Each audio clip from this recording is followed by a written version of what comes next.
First unit, sir. Hmm.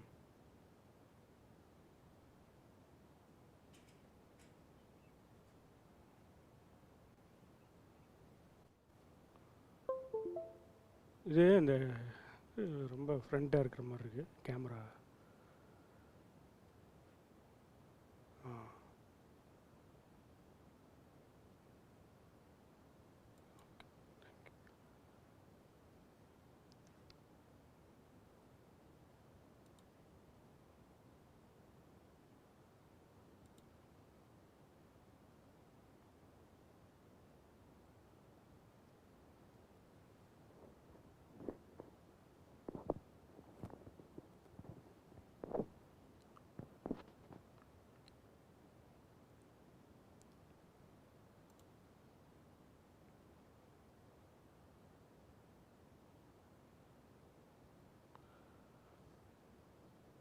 Okay, shall we continue? That in types of information systems we have seen, that is the transaction processing system, and then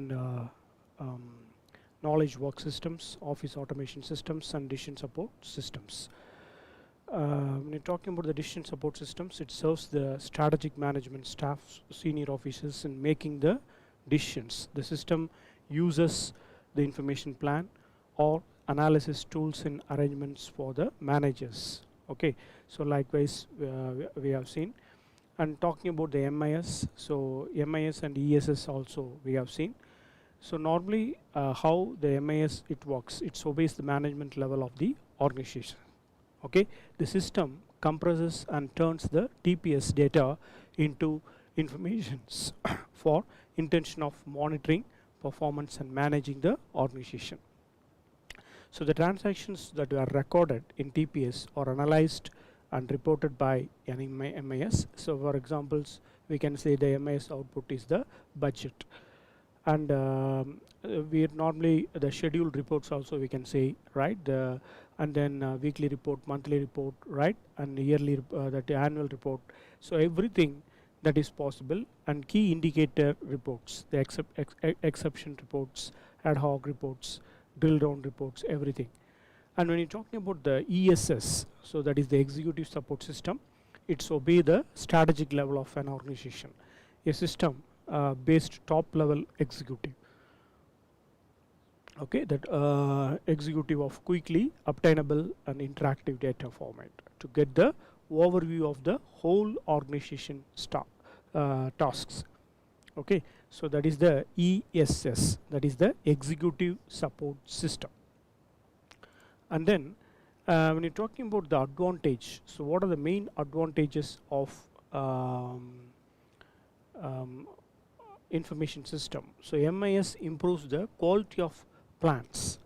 Okay, the MIS improves the quality of the plans by supplying pertinent informations for sound decision making, right, and then it minimizes the information's overburden, right. MIS innovates the larger amount of data, okay, so into a bridge from and thereby avoid the confusions which may arise when the managers are flooded with the elaborate facts.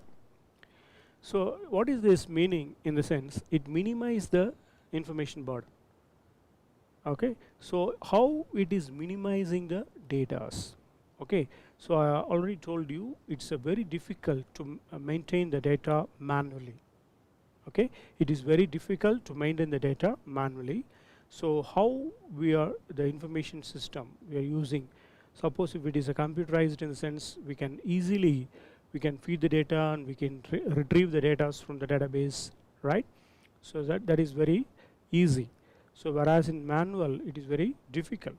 Okay, so that's why we can say it is minimizing the information burden. And MIS encourage the decentralization. That means the decentralization of authority it has when there is a system for monitoring operations at lower levels, and MIS encourages the it brings the coordination. So MIS facilitates the integration of specialized activities, okay, by keeping each department aware of the problem and the requirements of the other departments. Okay, so that is the thing. So that is the main advantage. I'll repeat once again. It facilitates the planning. The first one, it facilitates the planning and minimize the information. Second one, it minimize the information, and then MIS encourage the decentralization. So that is third one, and brings coordination.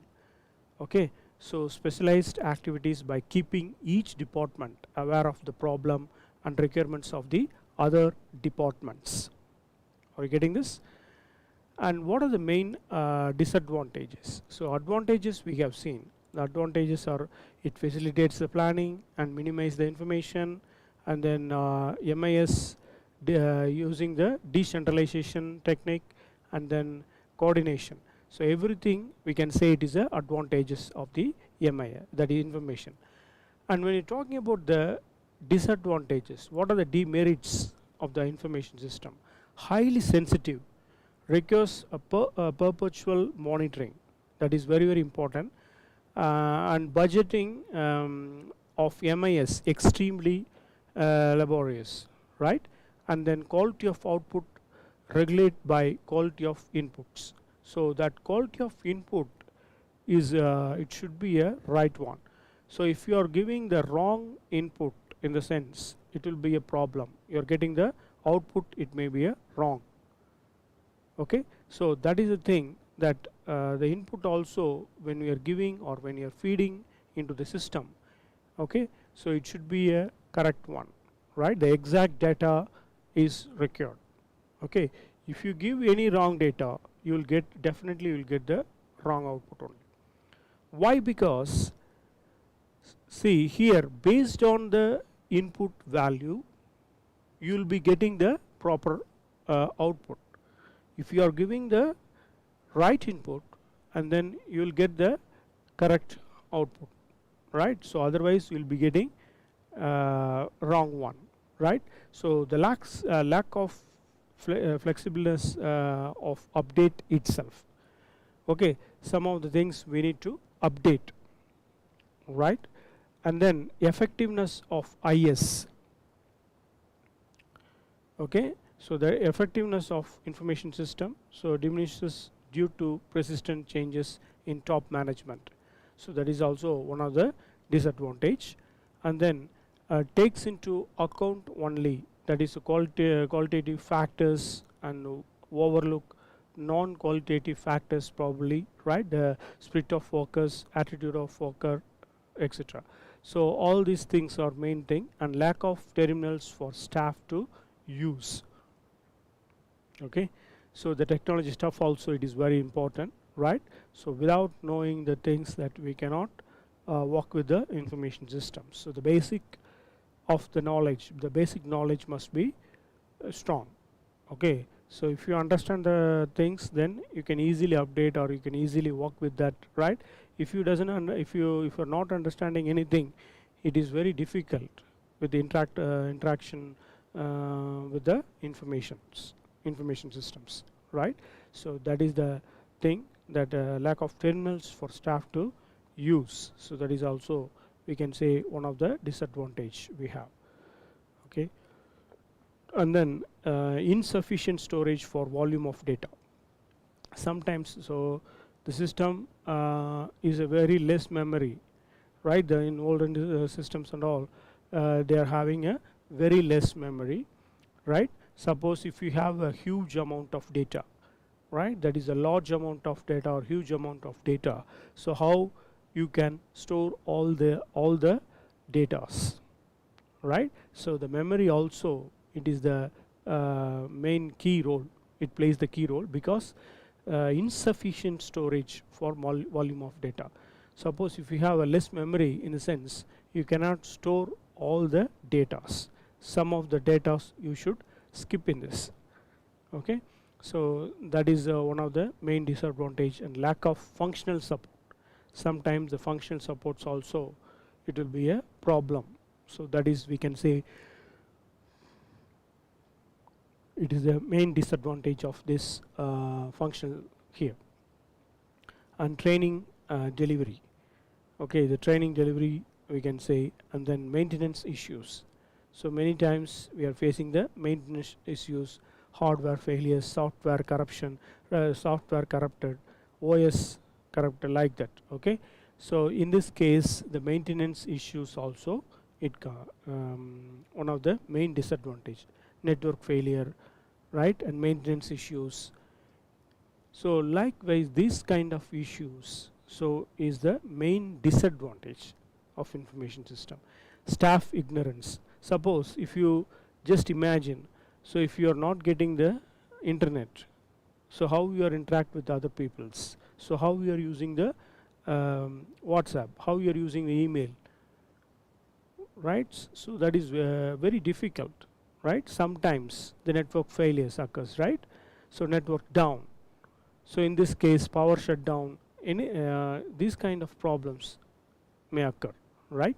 So the things, the maintenance issues, right, and then bottlenecks in interfacing between the data and the users, um, and then staff ignorance of capabilities of the MIS, okay, and then inadequate protection, inadequate expansion capacity.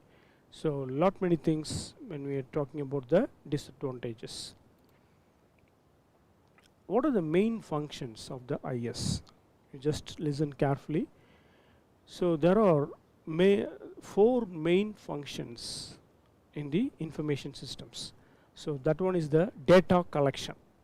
The first one is the data collection and manipulation of data, and data storage, and provide documents.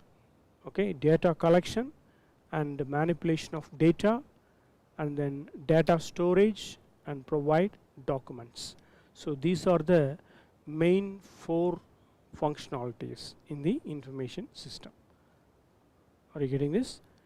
When you're talking about the data collection, any action taken by the company that surround environmental elements, such activities is assemble the transaction, the action relate by data record, the recording is known as transaction processing.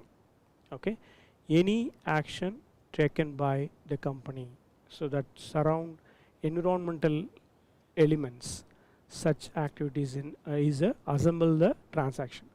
So the data collection is a very important. Okay, so data collection is a very important in the information system. So by this record only, right, so we can maintain, we can retrieve the data and recording, right, and transaction processing, everything is possible with the help of the data collection only. And second one is manipulation of data.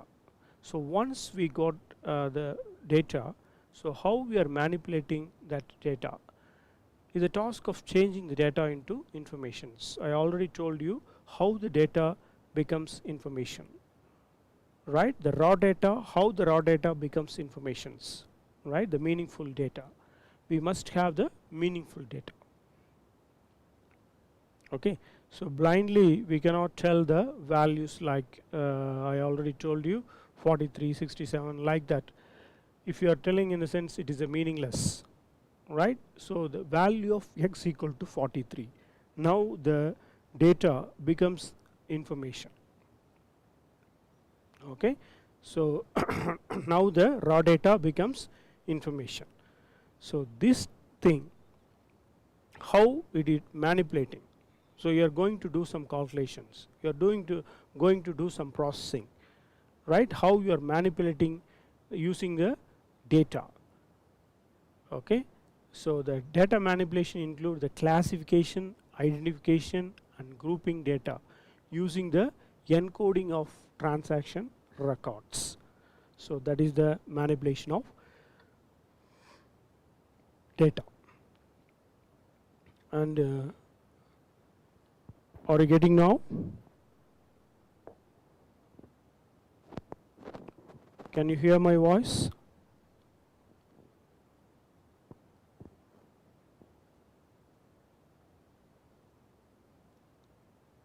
Can you hear my voice? Can you hear me? Yes. So the next thing is the data storage. Okay, the data storage, the data has been recorded and stored in secondary storage media and logically integrated. um, okay, good.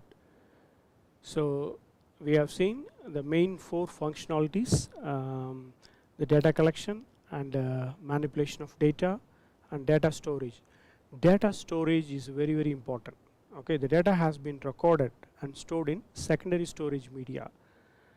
So how the secondary storage media works? So based on the size of the hard disk or size of the flash, anything.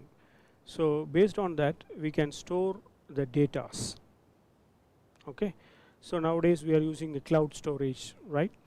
So that is more memory we have, so we can store any kind of data at any time, anywhere. Okay, so we need only the internet connections and how we are loading that. So here they provide some documents. So this SIA produces the informations to individuals or an organization both within the outside of the company. So which was triggered by two things mainly, namely that actions, which is the output if anything happens. Okay, time is the output at given moment. Okay, so that is the thing. Data collection, manipulation of data and data storage, and provide the document.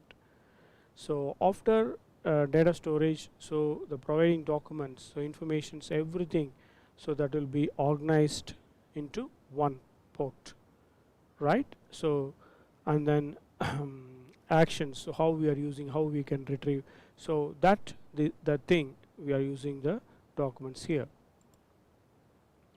And when you're talking about the transformations from old to digital economy, so how the digital economy, so normally I allude to an economy, so that is supported on digital computing technologies. The digital economy is also sometime invite the internet, internet economy, the new economy or web economy. So that is the digital economy, we can say. Okay, so digital computing technologies. So these things we normally call it as a digital computing technologies. Okay, so how we are using the internet economy, new economy, or anything, or it may be a web. Okay, so digital economy transformations, DET, is the change associated with the application of digital technologies in all aspects of human society. Okay, signify the digital usages. Okay, inseparably empower new types of innovations and creativeness in particular domain. So that is called a digital economy transformation, digital economy transformations. Okay, so we are using the digital technology. Okay, so in all aspect of human society, okay, signifying the digital usages. So nowadays we are using the digital only. Okay, everywhere, anything that we are using the digital technologies only. Okay, so that is the thing. It types of innovations and creativeness of the particular domain. So how we are interacting, how we are using that technologies, right, in day by day thing. And digital economy preliminary integers. Okay, so use some technology components. It may be in social media or big data,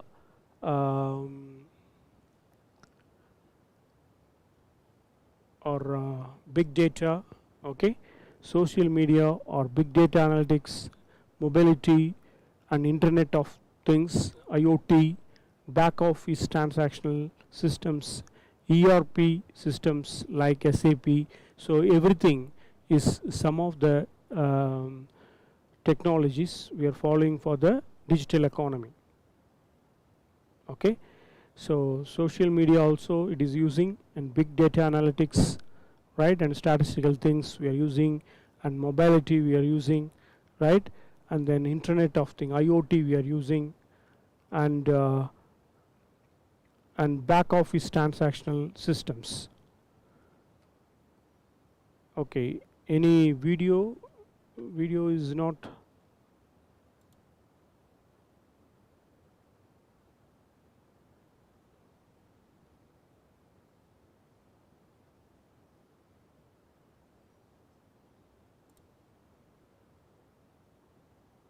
Okay, can you see me right now?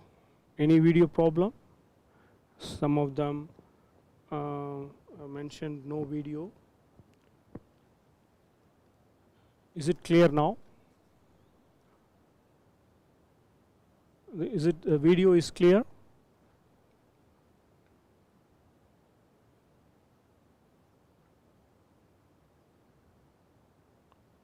So Woodland Center and Monza.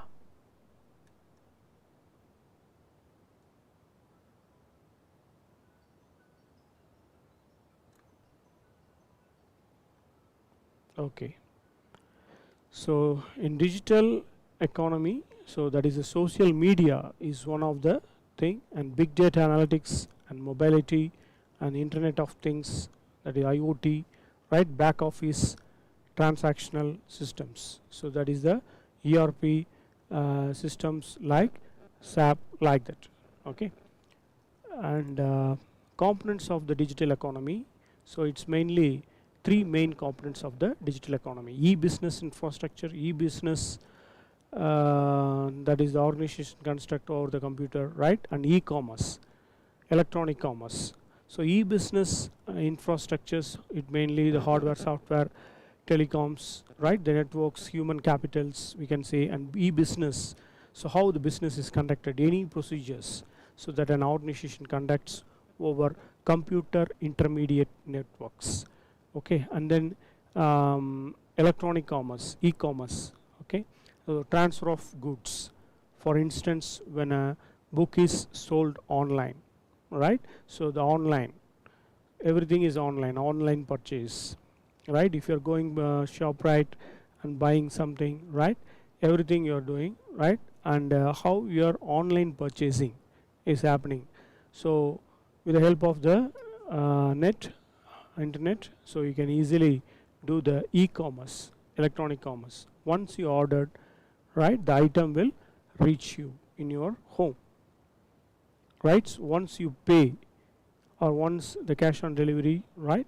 So the options will be there, right? So automatically you will get the things once you online purchasing concepts. So that is mainly, that is called e-commerce. So transfer of goods, for instance, when book is sold online. And then digital divide. When you're talking about the digital divide, is an expression that indicates to gap between the demographics and the provinces, so that have accessibility to modern informations and communication technologies. Okay, and those don't have restrained access. So this technology can contain the telephone, television, personal computers, and the internet. So this is the digital economy. It is the economic activity resulting from the billions of online connections among, right, the people, business, data, device, and process. Okay, so it's changing everything. So 86% of the respondents say hyperconnectivity benefits their organization. Okay, 70% of the respondents say so hyperconnectivity presents more opportunities than threats. Okay, so that is the thing. And then concepts of systems. So mainly a system is an incorporated set of components or entities, so that interrelated. Okay, so relate to attain a particular functions or a goal. The system have distinctiveness such as boundaries, outputs, and inputs, methods of convert inputs into outputs, and the system interfaces. Systems are collected of consistent and interreliant subsystems.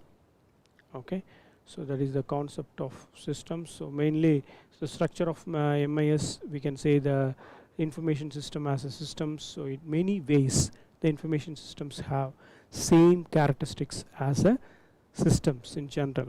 The major purpose of the informations is to adapt data into informations. Okay, the information is the data with meaning. In business context, the information system is a subsystem of a business system of an organization. So each business system has goals such as increasing profits, expanding market share, and providing services to the customers. So that is the main thing, the structure of how the management's information system works in this. And information systems restrain such elements as a hardware, software, personal database, and procedures to realize its objectives. The hardware consists of the computer device that supports data processing, communication processing, and other computer related activities. Okay, so that is the thing that when you're talking about the software, consists of instruction. I already told you. So it is a collection of well defined instructions we are feeding into the systems with the help of softwares only. Okay, software is a collection of instruction. So nowadays we are using MS Word, right? So how we are doing, how we are designing the documents, and how we are designing the templates, right? The PowerPoint presentations, PPTs, how we are making, right? So everything, it is a MS Office software, that is MS Microsoft packages we are using. And database, we are mainly centrally controlled collection of organized data. A central control diminish redundancy and a duplication of data. So some of the keys here, the primary key we are using. So the primary key in the sense, the field name must be a unique one. For example, I am telling you register number, your exam number, right? It should be a unique one. It cannot be same as like others, right? It should be a unique one.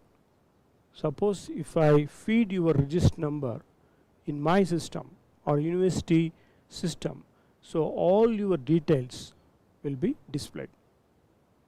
Okay, all your displayed will be, all your data will be displayed. Okay, so we can easily, right, we can retrieve the datas. Are you getting this? So that is the thing. And when you're talking about the transaction processing system, TPS, so these systems process a huge volume of routine recurring transactions. So for examples, we can say the bank system for recording deposits and payments, and operations information systems. So these systems assemble extensive data, systemized, it abides it's a figure that is beneficial for managers. For example, an inventory management system and decision support system. So these also serve managers with the inevitable informations to make sensible decisions. So they have three basic components, right? The database, we have the decision making models, and a user friendly interface and expert systems. Okay, anyway, so I'm again we'll see in the next class the continuation of this class. Okay, I would like to take in the next session. Okay, so some power interruption, so I couldn't continuously take in that in the next class. So the remaining sessions will be we can see. Okay, thank you one and all.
afternoon, everyone.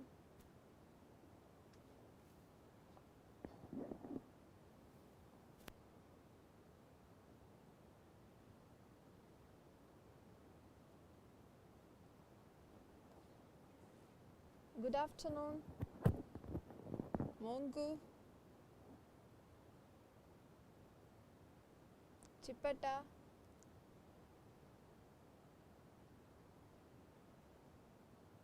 Okay, thank you, Chipata. Okay, so welcome to DMI, St. Eugene University. So you are a fresher, na?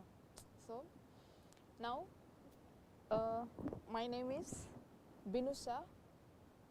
So I am the in charge for this module. Okay, so the module code is 575 MG30, Managerial Economics. Okay, so today we are going to discuss the Managerial Economics, the unit 1.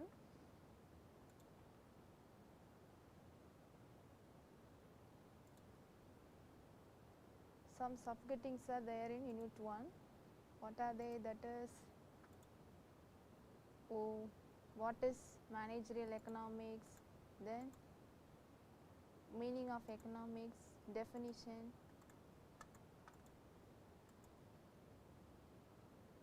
then decision making, elastic versus inelastic goods. So we are discussed about many things in today's class. So now we are discuss about managerial economics. What is mean by managerial economics? Anybody? Mongo, do you have any idea for that one? The managerial economics? Chipata and Mongo?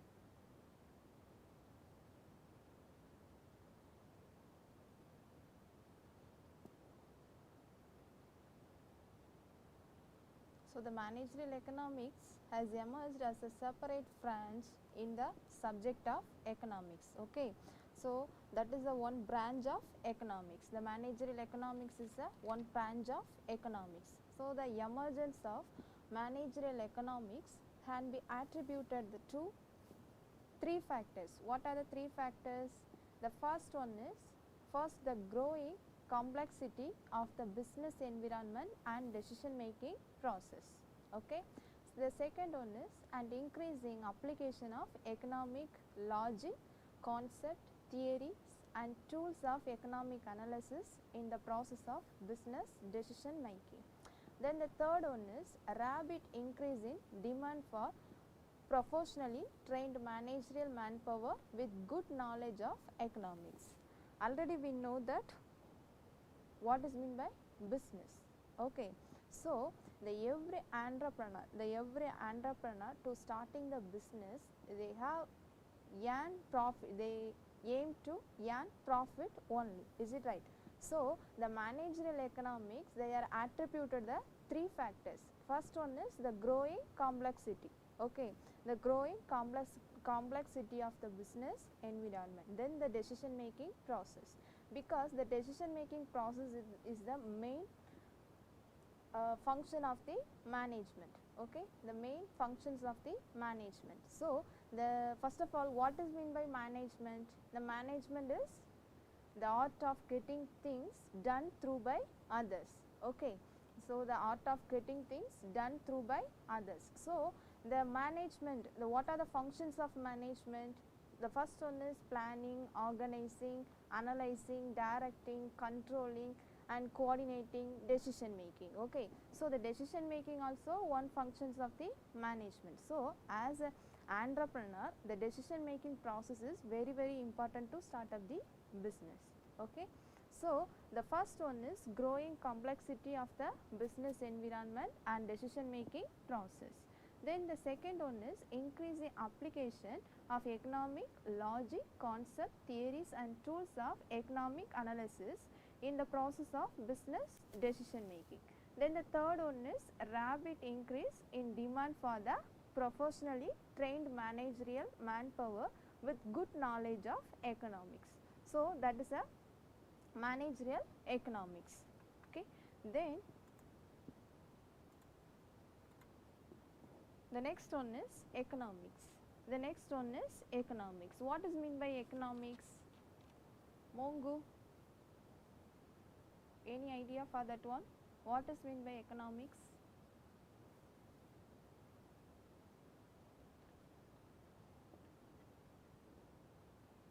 So the economics means is a social science. The economics is a social science concerned with the production, distribution, consumption of goals of the goods and services. Okay, what are they? That is a one type of social science. Okay, then the concern with the production, distribution, consumption of goods and services. First of all, the business. What are the four factors of productions? What are the four components of production factors? What are the four factors of production factors? Do you know that? The four factors of production factors, that is land, labor, capital and organization. That is also known as economic factors. Okay, that is also known as economic factors, the land, labor, organization and capital. So every organization they have a four factors of production, then only they are start up the business. Okay, so the land, labor, organization and capital. The capital is a main requirement to start up the business, because you are started the business, you are investing some amount of money for that business. Okay, then only you are purchasing raw materials and others requirement, then you are purchasing machinery or everything. Okay, then you are recruiting and staffing the labors, you have a manpower, then only you are started the production process. Okay, first of all you are all process you have finished, then you go to the production process. Okay, so the production process you are making the product. Okay, you are making the production, then distribution. So you are produced the product, then you go to the introduce the market. Okay, so that is a distribution, then the people are going to buy that product. Okay, so that is a business process. So the economics is a social science concerned with the production, distribution, consumption of goods and services. Okay, so the economics is the study of how societies use scarce resources to produce valuable commodities and distribute them among different people, because they are distributing the various market. Okay, so they are introducing the society, that is a big world. Okay, so once you are producing the product and introducing in the market, the people are going to buy that product. Okay, the different people are going to buy that product. So the economic is the study of how societies use scarce resources. Okay, then they produce the valuable commodities and distribute them among different people. So now the commodities means goods. Okay, the commodities means goods. So in other words, the economics is a social science which deals with the human wants and their satisfaction. For example, the human wants and their satisfaction. Now I want, that is a in Zambia, that is a rainy season, is it right? So the people want umbrellas and raincoat or everything. Now the producers produce the umbrellas and raincoat, the people are going to buy that product. Now the demand for that product for umbrella. Okay, so that is the economics is a social science which deals with the human wants. Now I need a umbrella because of rain, due to rain, is it right? So the human wants and their satisfaction. So that is a economics. Then the definition of economics. Okay, so the economics is the study of mankind in the ordinary business of life. So it examines that part of individual and social action which is most closely connected with the attainment and with the use of material requisites of well-being. So already we know that what is mean by economics. So that is a definition of economics. Okay,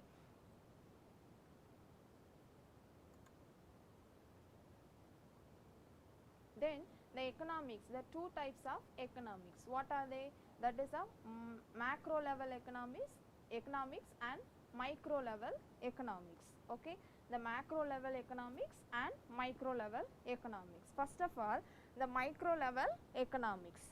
Okay, the micro level economics is the study of economizing behavior of the individual economics entities. Okay, so that is like a individual, household, farm, industries and factory owners. Okay, so that is a analyzes the basic elements. The micro economics is the analyzing the basic elements in the economy.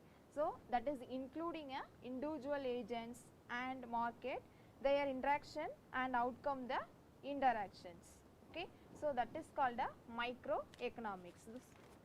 Then the macroeconomics analyze the economic as a system. Okay, analyze the economic as a system.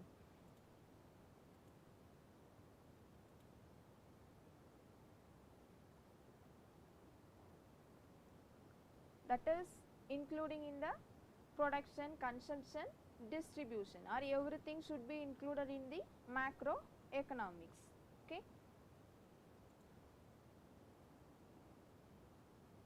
Then the definition and concept. So the managerial economics can be defined as the study of economics theories, logic, concept and tools of economic analysis applied in the process of business decision making. So you are an entrepreneur, you are starting the business, you have a business knowledge, then only you are succeed in our business. For example, you very well known the knowledge and the theories and concept of economics. Okay, theories and concept of economics. Then what are the tools we are using in economics? So everything you known, then only you are started a production process. Okay, so then only you are deciding the decision making is a very important to start up the business. What kind of business you are going to start? Okay, then the role of managerial economist in business decision making. So the application of economic theory through statistical method helps business make decision and determine strategy on pricing, operation, risk, investment and production. What are they? The pricing, operations, risk, investment and production. Now you are producing the product. First of all, we know that what are the four factors of production. So first thing, land, labor, capital and organization. Okay, the four things are the four components of economic factors. Okay, economic factors. So first of all, the capital is a main requirement to start up the business, because you are investing some amount of money to start up the business. Then only you are purchasing some raw materials and other requirements. Then you are purchasing machinery, then you are giving a salary for the laborers. Okay, salary for the laborers, then the transport expenses, stationery expenses, everything should be included in the investment. Okay, so the pricing, so you are investing some amount of money, you are purchasing some things, then you are doing the operations. Okay, then you are doing the operations. Now you are finished your production process, then you are going to introducing the product. Okay, going to introducing in the product. Sometimes that is failure, sometimes that is success. Okay, so you are bearing the risk. Okay, you are bearing the risk. Okay, so everything should be included in the decision making process. You can properly decision for the, you are analyzing the market and analyzing the strategy for everything. Then only you are going to produce the product and introducing in the market. Then the people are going to, you are satisfy the people needs and wants. Okay, you are satisfy the people needs and wants, then you are achieved in our business. Okay, so that is a very important role for the managerial economics.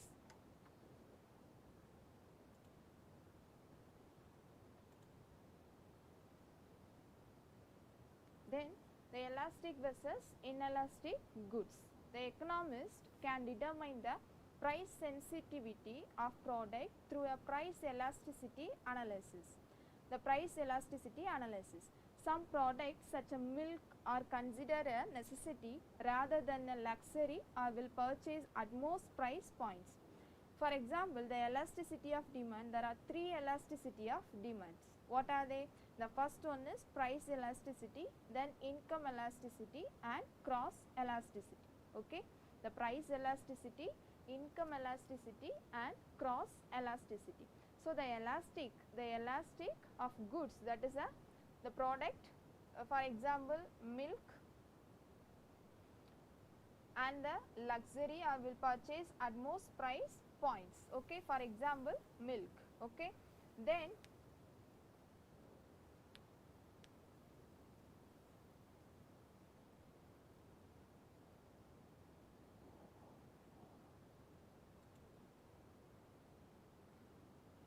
the next one is operations and productions.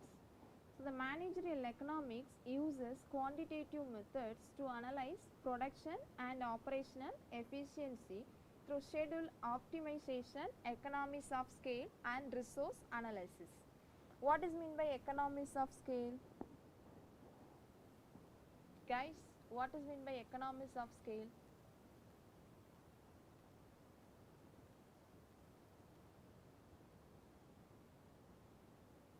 Mongu. So the economies of scale. First we are mentioning the economies of scale, that is the sometimes the increase output, sometimes they decrease the output. Okay, so they are measured the output, they are measuring the output. So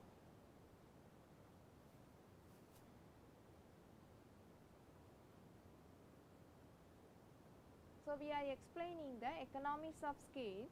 Sometimes the small firms has higher cost of average cost. Okay, sometimes the small firms has higher average cost, then increasing the output leads to lower average cost. Okay, increasing the output, that is based on the production and distribution, then consumption, that is a economy, that is based on the economic system. So they are measure the economies of scale, that is based on the output or input. Okay, so the average cost and the lower average cost is increasing, sometimes decreasing. So that is measured by the economies of scale. Okay, then sometimes the economies of scale, that is sometimes increasing the quantity. For example, the quantity 1 and quantity 2. Okay, quantity 1 and quantity 2. Sometimes the quantity 1 increasing to quantity 2. Okay, others at the same time the average cost fall. Okay, the average cost is fall. The output is increases, the average cost is fall down. Okay, so that is called the economies of scale.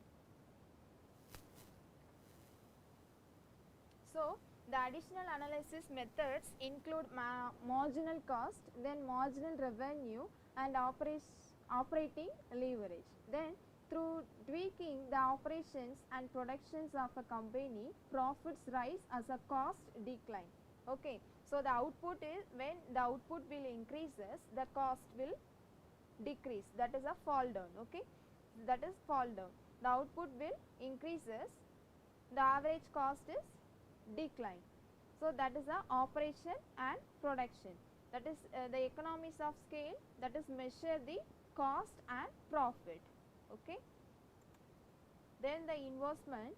Many managerial economic tools and analysis models are used to help making investing decisions, both for corporation and semi-individual investors.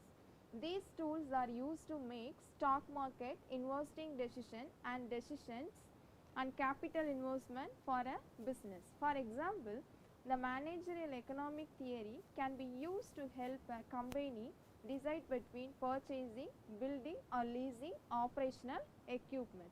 For example, already we know that you are investing some amount of money for the land, gold, then business or everything. Okay. For example, the gold is a one type of asset. Is it right? The gold is a one type of asset. At the same time, the land also one type of asset.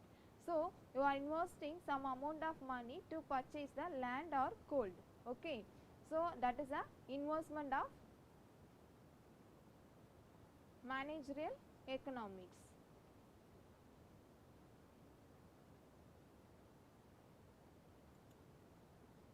Then the risk. The next one is risk. The uncertainty exists in every business, and managerial economics can help reduce risk through uncertainty model analysis and decision theory analysis. So heavy use of statistical probability theory helps provide potential scenarios for business to use when making decisions. For example, you are investing some amount of money, then you can start at the production process, then you finish the production process, then you are distributing the product into the market. At the same time, you are bearing some risk. Okay.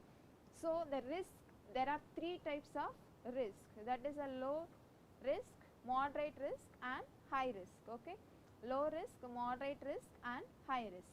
So you are bearing the risk, you can manage the business activities hereafter. Okay. Hereafter you can manage the business activities. So heavy use of statistical probability theory helps provide potential scenarios for a business to use when making decisions. Okay. So now you are satisfied with the business people needs and wants. Okay. You are satisfied with the people needs and wants, then you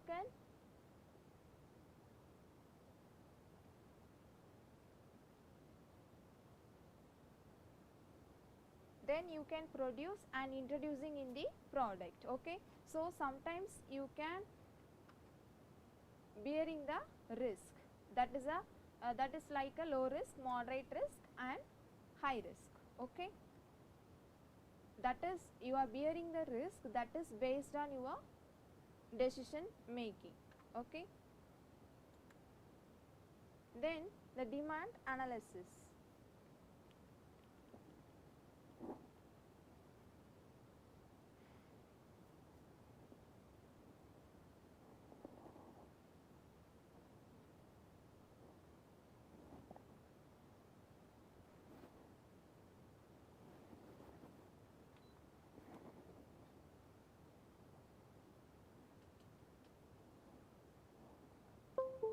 So the demand analysis, the demand for a commodity is its quantity which consumers are able and willing to buy at various prices during a given period of time.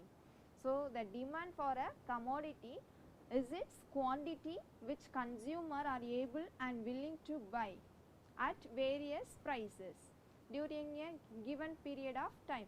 So many entrepreneurs, many businessmen are there. Okay. So they are producing a same product and introducing in the market, the cost of price only different. Okay. The cost of price only different. So the consumers are able and willing to buy at various prices during a same period. Okay. Same period. For example, like umbrellas, one shop they are selling, the selling prices, for example 50 kocha, and another one shop they are selling 45 kocha. So the people are willing to buy at various prices. Okay. Because of that is a needs and wants for the particular period. So the people taste and preference are varied from time to time and period to period. Is it right? The time to time and period to period.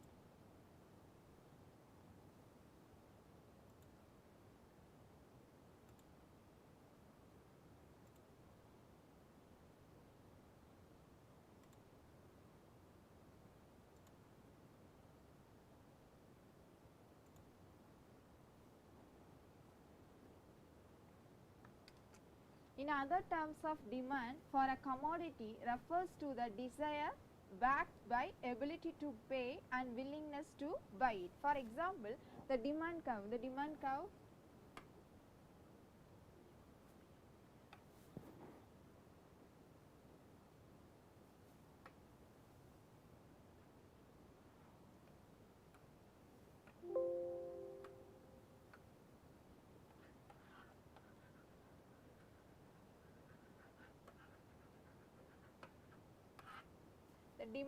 that is mentioned by the graph, the demand curve graph. So, the demand is a slanting, okay, that is mentioned by D. The demand, that is the first letter for D, that is mentioned by D, okay. So, that curve is a demand curve. So, the first one is, that is price, okay, the price level and the quantity level, the price level and the quantity level. Then another one, price, that is price 1, then quantity 1.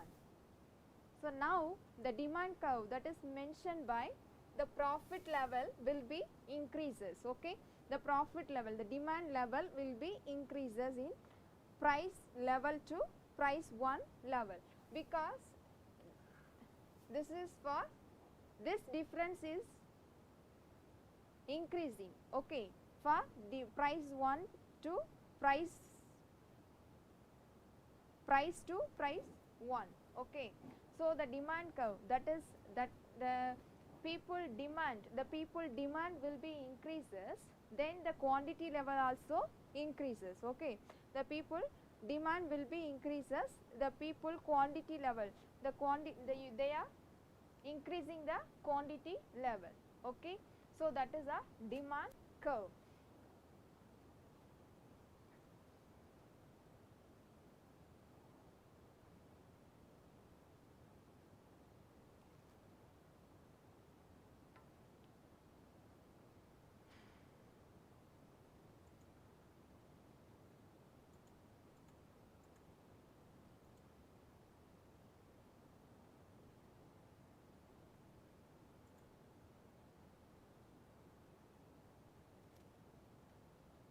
Okay. So, the demand for any commodity mainly depends on the price of that commodity. The other determinants include price of related commodities, the income of consumers, taste and preference of consumer. So, the income of consumer. So, they are given a statistical data, okay, the statistical data. Then only they are fixed in the price, okay. Then only they are fixed in the price. Some of the people, they are having a middle class and poor class and high class, okay. So, you are fixed equivalent, okay, you are fixed the cost of price is equivalent. So, every people can buy and use the product, okay. So, the people taste and preference of consumer and the wealth of consumer. Hence, the demand function can be written as dx equal to f px ps y t w. So, where tx represents demand for goods, okay, demand for goods. Then px is price of goods. Then y is income, t is taste and preference of the consumer, and w refers to wealth of the consumer. So, already we know that the people taste and preference and wealth of the consumer. So, that is the formula for demand, okay, that is the formula for demand.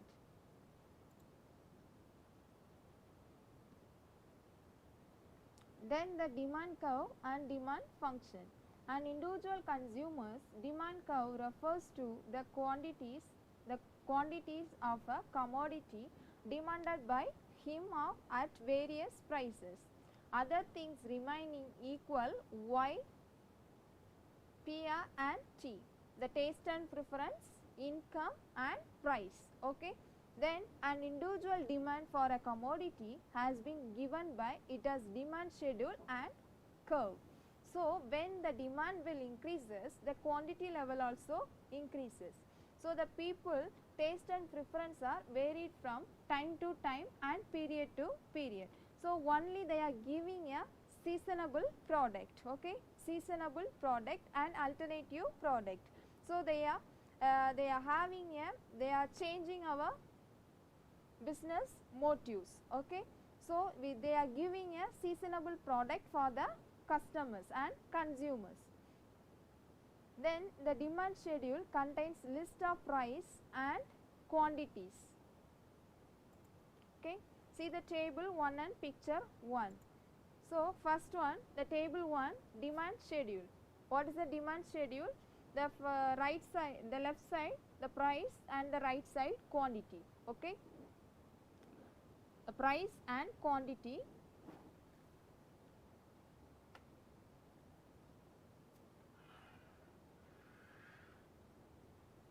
So price and quantity, price in K, okay, price, that is a price. Sorry.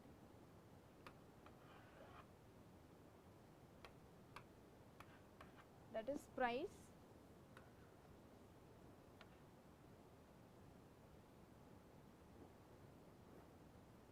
Here quantity, okay, the x-axis and the y-axis.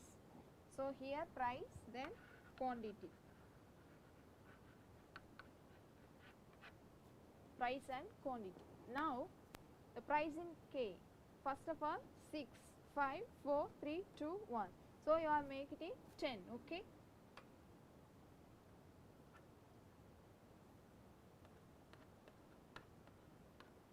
Four, 5, 6, 7. I think 7 is enough. Yes, 7 is enough. Here 10, 20, 30 to 80. So 10, 20, 30, 40, 50, 60, 70 and 80. The quantity level is 10 to 80. The price level is 1 to 6, 1 to 7, okay. Now the first price is 6, the quantity is 10, okay. The first price is 6, the quantity is 10. So 6 is here,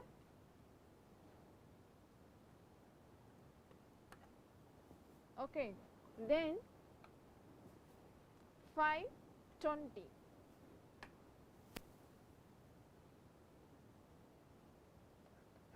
5 is 20,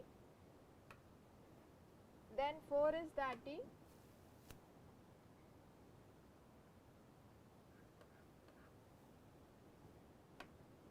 next 3 is 40,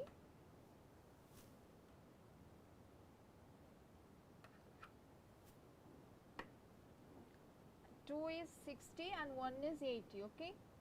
2 is 60 and 1 is 80. So that is a demand curve. That is a demand curve. So 6 to 10, then 4 to 20, 5 to 20, 4 to 30, 2 to 60 and 80, okay. So that is a demand curve. Now we are draw the demand curve, okay.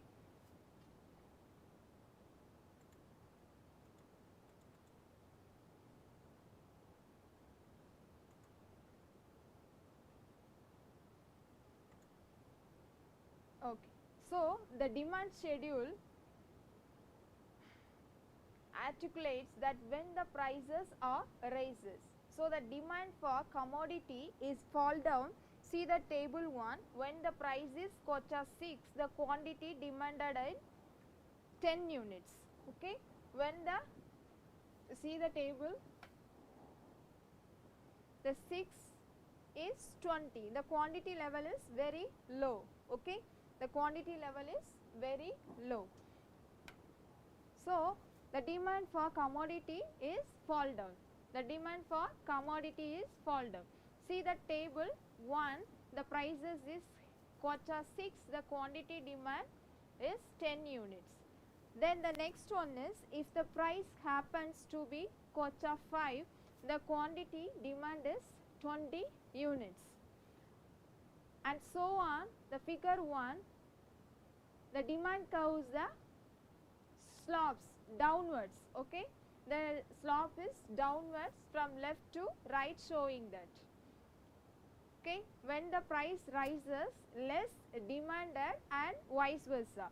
So the price rises, the demand will vice versa, the demand will decrease, sorry. The price is increases, the demand will be decreases. Then the demand curve represents the inverse relationship between the price and quantity.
Then why does the demand curve slope downwards?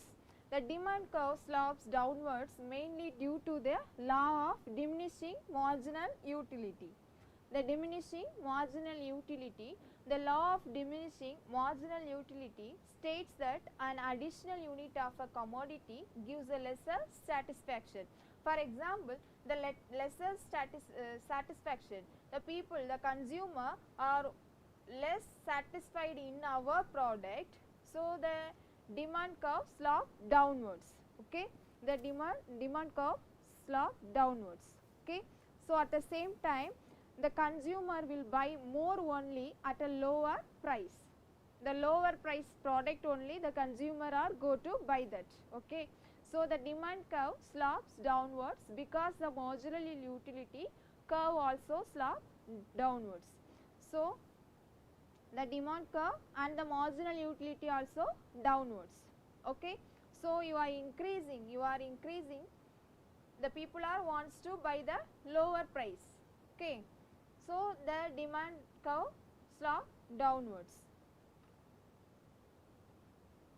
At the same time, the quantity level also not satisfied with the customers, so then they are going to buy that, the lower price product only, okay. Then the loss of demand. So the law of demand express the relationship between the quantity demanded and its price. So it may be defined in Marshall versus the amount demanded increases with a fall in price and diminishes with a rise in price. So demand increases with a fall in price and diminishing with a rise in price, okay. When you are increasing the cost of price, okay, so the demand will be decrease. When you are reduce the price, the demand will be increases, okay.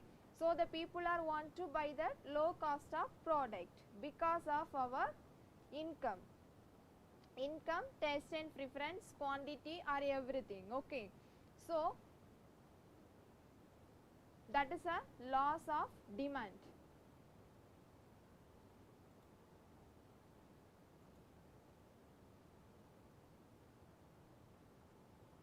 Okay.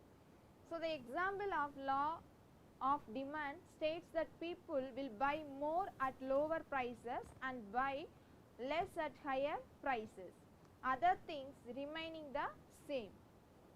By other things remaining the same, we mean the following assumptions. What are the assumptions? The first one is there is no change in the taste and preference of the consumer.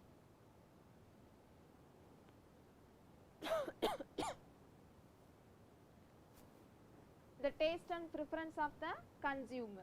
Then the income of the consumer remains constant.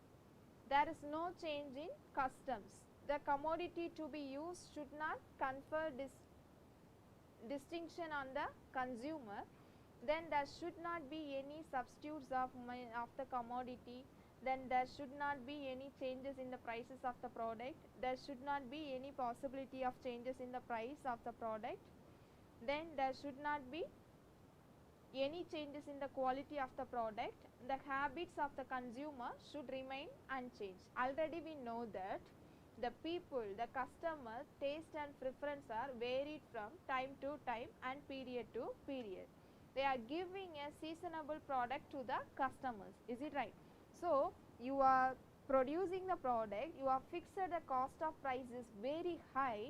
The people won't buy that product because they want a good quality of product. You are increasing the quality level, then you are increasing some quality level, then you are the demand, you are giving a demand of the product and people needs and wants of the product, then only the customers are going to buy that product. Okay, automatically your income also increasing, the demand also increasing. So when the demand will be increases, the quantity level also increases. So you have a profit. Okay, you have a profit. At the same time, your expansion of our business. Okay, so you are not change any quality, then any possibility price of the product or everything you cannot change. The people won't buy that product. Okay, so they are giving some assumption to buy that product. They are satisfied the customer needs and wants. Okay, so that is a laws of demand. Chipaita, are you clear that one? Hello.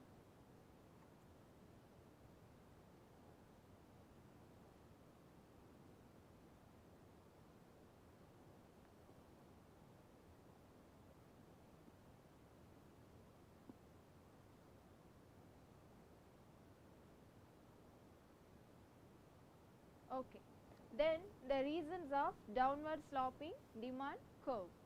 Why does a demand curve slope downward from left to right? Okay, left to right. So the slope down, that is left to right. Okay, the demand curve, that is a demand curve. So that is slope down from left to right. So what is the reason of downward sloping demand curve?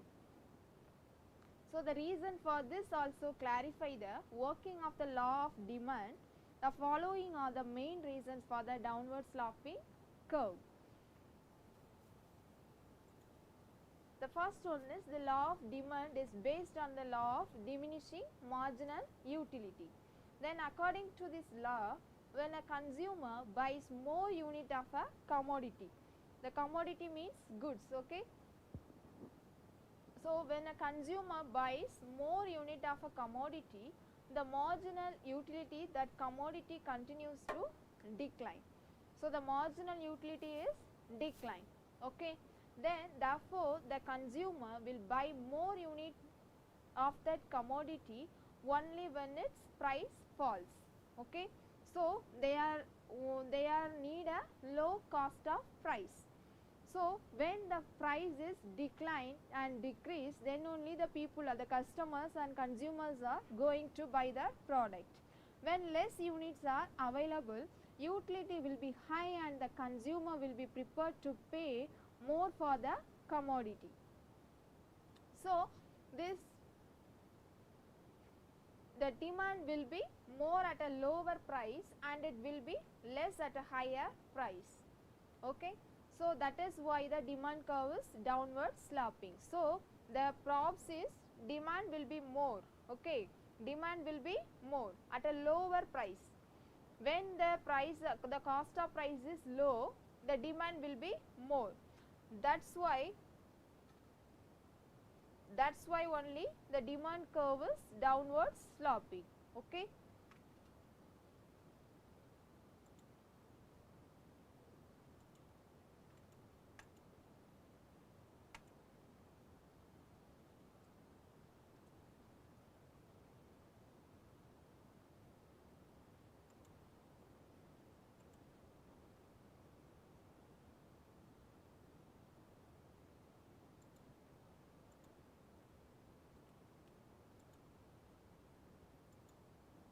Then the exception to the law of demand.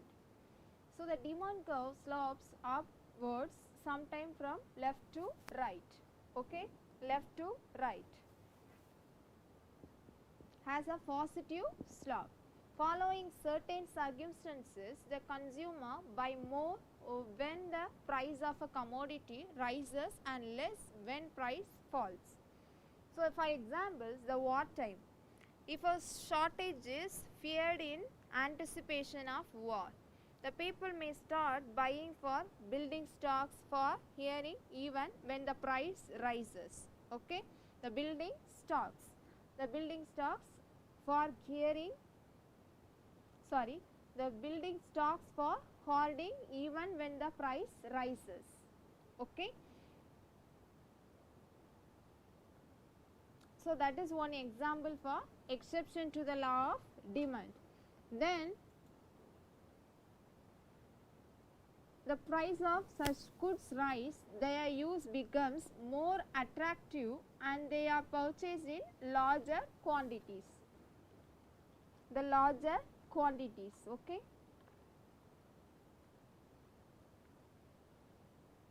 So, the demand for diamonds from the richer class, okay. So, diamond is a very highest, that is a high quality ornament, okay. So, only they are using for the high class people. So, the demand for diamonds from the richer class, so will go up if there is increase in price, automatically they are increasing the price because the high class people wants the ornament, okay. So, they are going to buy that product, that they have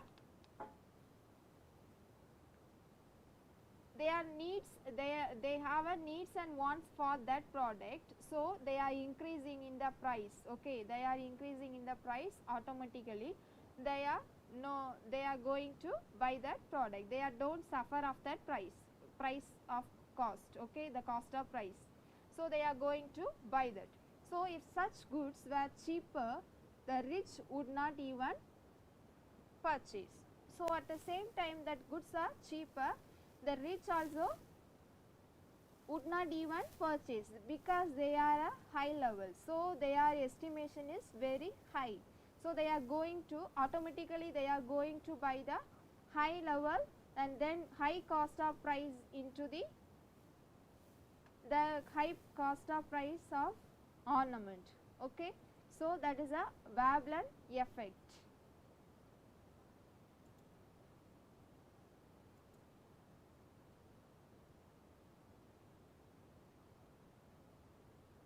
So, the remaining contents we are discussed on tomorrow, okay. We are discussed on tomorrow, that the elasticity of demand we will discuss on tomorrow. So, today we are discussed about what is mean by managerial economics, then what is mean by economics, then types of economics. First of all, what is mean by managerial economics, then the economics. What is mean by economics? Economics means is a social science that is concerned with the production, distribution and consumption of goods and services, that is called economics. Okay, so the economics, there are two types of economics, that is micro level economics and macro level economics. What is mean by micro level economics? The micro level economics is analyzes the basic elements of the economy. Okay, that is for like individual agents and market. Okay, so the individual agents, that is like the household firms, buyers and sellers, that is including in a micro level economics. Then the macro level economics, that is analyzes the economic as a system. Okay, economy as a system where the production, consumption, distribution or everything should be included in the macro level economics. Okay, then we have discussed about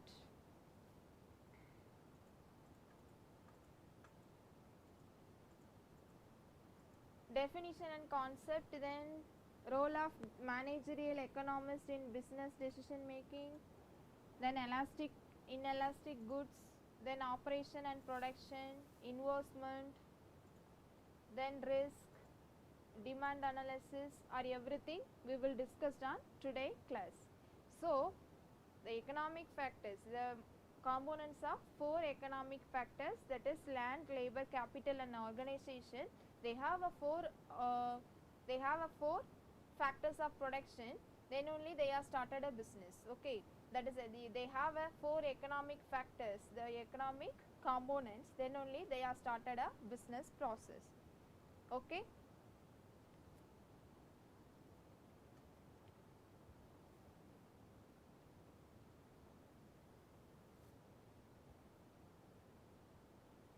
then we are discussed about the demand curve,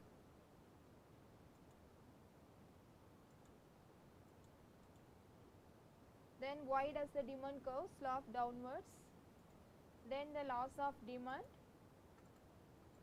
then assumptions of laws of demand, then reasons of downward sloping demand curve. Okay, so everything we will discuss on today class. Tomorrow we will discuss on elasticity of demand. Okay, there are three types of elasticity of demand. The first one is price elasticity, then income elasticity and cross elasticity. Okay,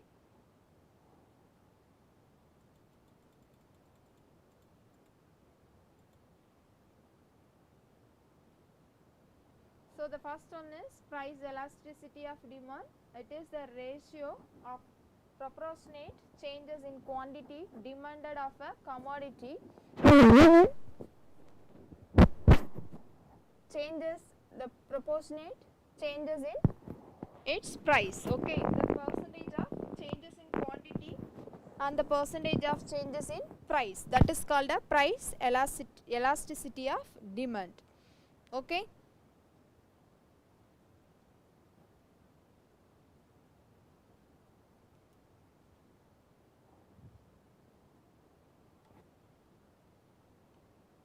okay, thank you, have a good day.